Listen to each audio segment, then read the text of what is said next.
So, as promised, we're going to have a look at the last game to finish from the Simultaneous exhibition. And Lizzie was white.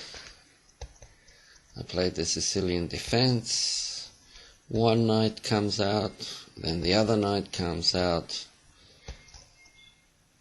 The bishop comes out getting ready to castle. And now white castles.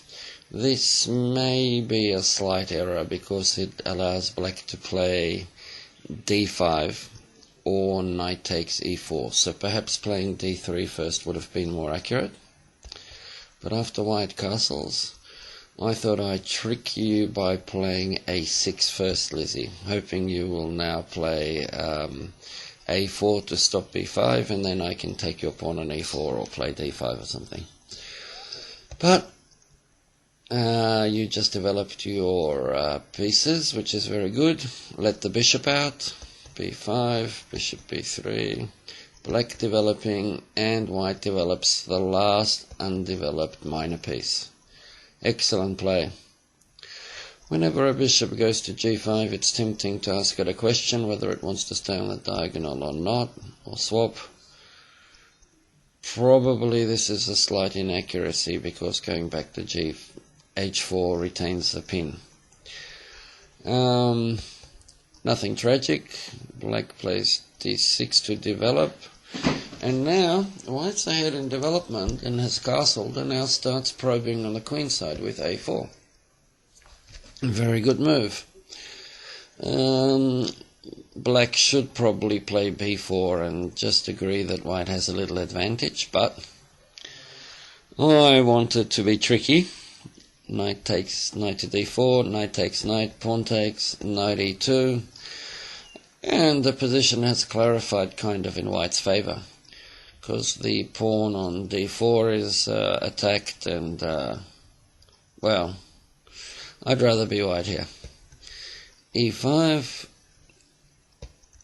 bishop d2, have to castle, and now actually knight g3 is a very, very good move. If black castles, white plays knight f5 and has an unpleasant attack and can take the black squared bishop anytime. So I thought I'd stop that. White definitely has the upper hand here. And further playing in the center. Excellently played game by white so far. And when you're in a simul and you're playing a much lower rated 10-year-old girl, it can be frustrating when you're not winning. So I tried to go on a checkmating attack. However, after I get chased back by h3, this move, queen h4, is a really, really bad mistake. And what you should have done here is just to take it.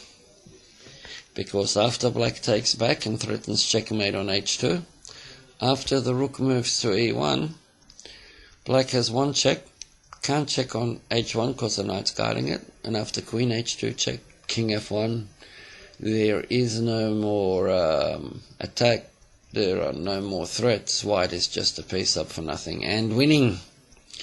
So that was your big chance. Instead, queen f3, instead of taking the knight, is an aggressive move. It attacks f7. Aggression is always the best policy if you can't take stuff. In this particular position, you should have taken the knight. But white's position is still fine.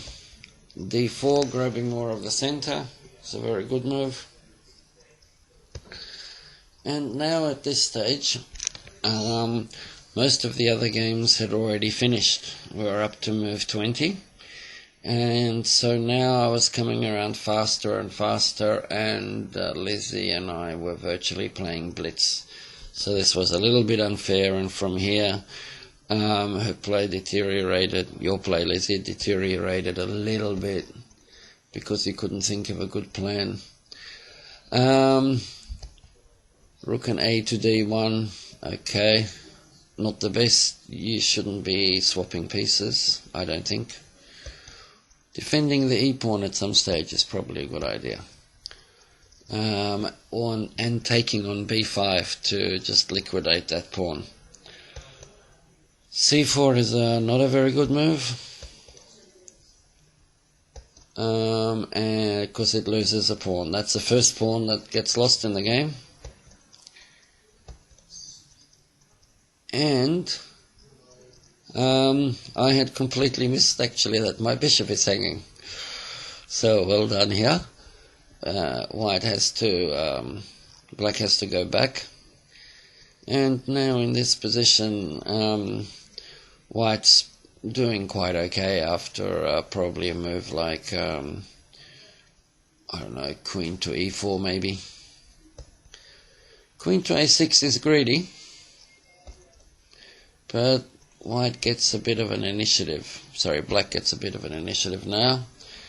And now I've got a very subtle little threat. And the threat is to play knight to g3 because your f-pawn is pinned. Check.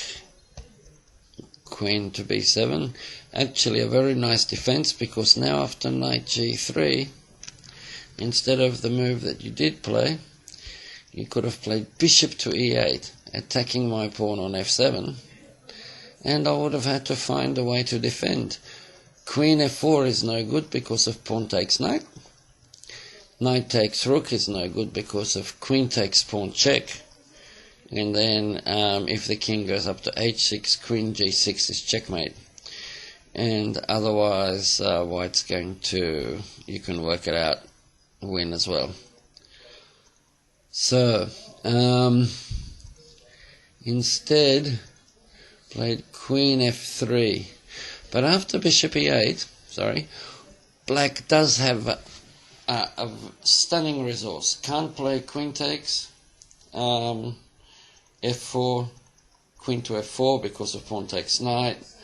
Can't play queen to c4 for the same reason. And can't play knight f1 also because of checkmate. So the question is, what brilliant move does black have? This can be your homework. Instead, after queen f3, now the bell had already gone, so in defense to Lizzie, she was really trying to play really fast so her mum doesn't have to wait, and didn't have time to find the best moves anymore. After queen f3, the knight takes, king takes, and queen a1. And the game's finished here. Okay, well, very, very well played, Lizzie. Right until the very end, you were winning even at one stage, and right until the end you played very, very accurately. See you in October, girls. Bye.